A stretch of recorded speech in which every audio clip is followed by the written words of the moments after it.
to another video. Okay, so we're going to be doing some scary story readings that we found on the No Sleep thread, I guess it would be, of Reddit. Hers is a part 1, 2, 3. Yeah, so far it's in 3 parts. Well, we'll do like part 2 and 3 if you like the one that I'm excited. But I'm gonna read, and then if we don't like part 1, then we can create our own. I like doing that. It's fun. Creating them? Yeah, create our own. We should do it all the time. I'm not good at creating stories, so I'll stick to Reddit. Okay. I'll create one. Okay, what is this again? Okay, continue. Okay, so this one is a top secret experiment left me with no recollection of my previous life.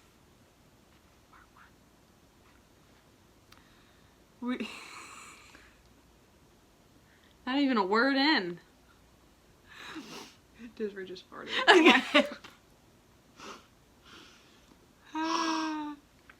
Bloopers.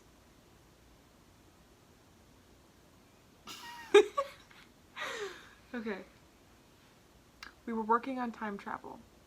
That's it. That's all I remember. Everything prior to the event is gone. Erased. I don't even remember my name.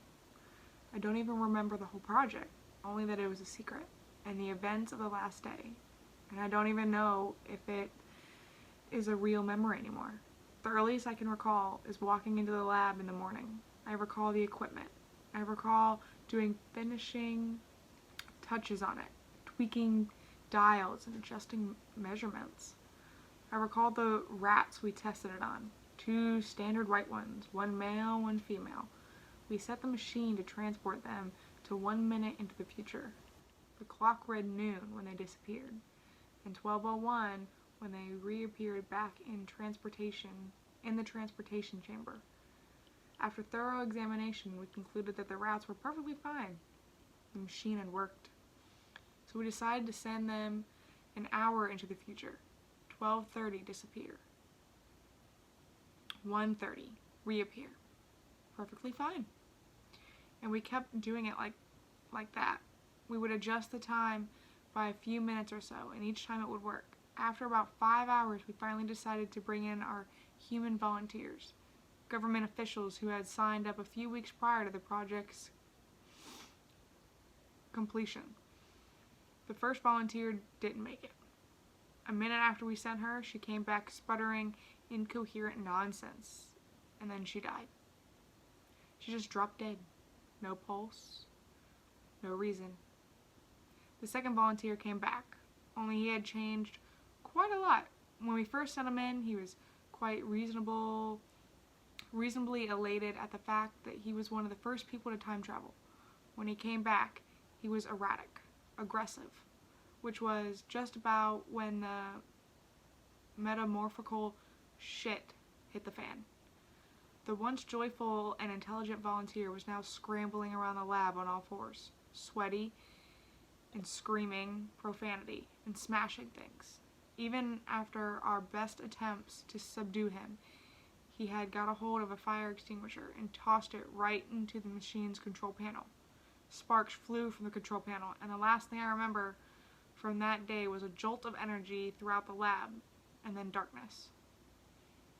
I found myself in a void, only it wasn't empty. As I floated in the infinite black abyss, I kept noticing things. At first, they were beautiful. Nebulas hundreds of yards across, speckled with bursts of different shades of purple and blue gases. Stars and star systems, huge, vast expanses that I could see all of despite being so far away. Thousands of suns, pumping out new elements every second. I could feel their intense, scorching heat, but I somehow went unaffected by it. New planets of all colors. Imagine some kid's collection of marbles, each planet a different, unique marble. Thousands, millions of them. I felt oddly comforted as I witnessed these marvels of the universe. My first thought was that I was in outer space, but I could breathe. I wasn't freezing. I was missing every symptom that one might experience in a vacuum of space. As I drifted on, the things got less benevolent and more terrible. The first feeling of dread set in when I ended up in a completely empty blackness. No planets, no stars, no gas clouds. Just black. I didn't know how long I had been floating through the abyss at this point. It felt like forever, but it could have just been 1 minute or 1 year. Then I noticed myself aging. I looked down at my hands, now wrinkled and veiny, like that of an elder. I touched my face, also now wrinkled. I could feel my hair thinning and my body withering away, and yet I felt fine, physically anyway. My mental state was deteriorating quickly. This was when I forgot my entire life. I forgot my name, my childhood, my family, my friends. I don't remember anything. I don't know who I am anymore. I decided to start doing something to preserve the memory I had left, which was just that day. I kept repeating the story to myself over and over again, hoping that maybe I wouldn't lose the one clue to finding myself again. The blackness slowly evaporated into another object-populated cluster, which was still beautiful, but off. The planets had teeth and legs and eyes, thousands of them, and they weren't in a set orbit anymore. They were moving freely, hunting things. The stars, although nothing was physically different, were boring into my very soul, watching me. The nebulas now rated malevolence as everything else did. Eldritch monstrosities surrounded me, and I cannot recall having ever felt so utterly frightened in my entire existence. My entire body convulsed in fright. I was shaking uncontrollably and struggling to breathe. Then, I'm pretty sure I lost consciousness. I woke up in the lab, only it wasn't my lab. It wasn't the one that I knew. I peeled myself up from the floor and adjusted my glasses to take a look around the room. It was the same layout as my lab, but mirrored. The machine was still broken, but instead of being on the left side of the room, it was on the right. Everything was backwards. No one else was in the room. No other scientists I worked with were there anymore. I was alone. Although I was alone, I felt another feeling of impending doom. Something was here with me, and it wasn't good. I glanced over at the clock, now on the other side of the room, which read 5:01. I was only gone 1 minute, but I could have sworn it was 100 years. I watched myself grow old. I forgot my identity. Now I looked at my reflection, and it was the same as I'd always remembered, almost as if the hundreds of years in the void didn't even happen. I had no idea where that shockwave sent me, but I know it's not my home. The end. Of part 1. Yes. If you guys are interested.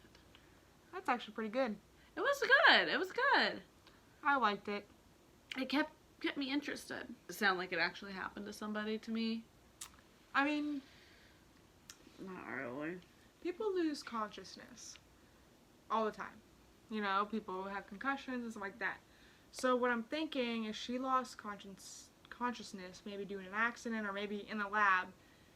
And normally what happens is, you know, there's a response team, and while they're unconscious, their mind keeps working, and this is what she saw why she was unconscious. And so probably when she's like, oh, you know, it's the same layout as my lab, but mirrored, you know, this is how I remember it, but it's different. That could be, you know, her kind of like waking up, realizing, you know, she's in the hospital or something, and then going back or something like that. That's very true. So it could be something happened, and then she's unconscious, and this is what she's seeing in her unconscious mind due to the accident, and this is what her mind's coming up with. And she could be unconscious in a hospital bed.